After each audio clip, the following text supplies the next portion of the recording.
Congress party के कौमी सदर मल्लिकार्जुन खड़गे ने कहा कि पिछले 11 साल में बीजेपी ने मुसलसिल आईनी इदारों और जमहूरियत को कमज़ोर करने की कोशिश की है। अपोजिशन की आवाज़ को दबाने की कोशिश हुई है। मीडिया पर पाबंदी लगाई गई। उन्होंने दिल्ली के रामलीला मैदान पर आइन के तहफ़्फ़ुज़ के सिलसिले में मुनक़िदा कांग्रेस के एक जलसे आम से खिताब करते हुए कहा कि आइन को बचाने के लिए तमाम जमातों और तंजीमों को मुत्तहिद होकर जद्दोजहद करनी चाहिए। उन्होंने कहा कि जमहूरियत के तहफ़्फ़ुज़ के बगैर अवाम की शिराकत मुमकिन नहीं।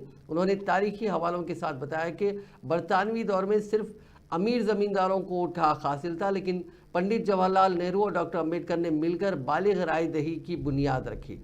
मल्लिकार्जुन खड़गे ने तंज करते हुए सवाल किया कि क्या बालिग राय दही मोदी ने दी है। उन्होंने वाज़ेह किया कि तमाम हुकूक आइन की मरहून मिन्नत है, जिनका तहफ़्फ़ुज़ हमारी अवलीन जिम्मेदारी है। उन्होंने कहा कि साल 1947 से कबल के मजहबी मकामात का जूं का तू मौक़िफ़ बरकरार रखने के लिए साल 1991 में कानून बनाया गया था। ये लोग उसको भी नहीं मान रहे हैं। खड़गे ने कहा कि ताजमहल मुसलमानों ने बनाया, इसको भी जाकर तोड़ दो। लाल किला मुसलमानों ने बनाया, वो भी तोड़ दो। हैदराबाद में चार मीनार है, वो भी तोड़ दो। उन्होंने पूछा कि सब कुछ ऐसे ही ख़त्म कर देंगे क्या हम लोग? बीजेपी केवल अपने नैतिकता की बात बहुत करती है, यह और बार बार अनैतिकता काम करते हैं। बीजेपी क्या करती है?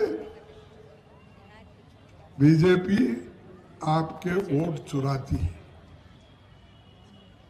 कैसा चुराती है? ईवीएम की वजह से। और वो वोट चुराती है और यहां तक कि नहीं, एमएलए को भी चुरा के भगा लेके जाती है।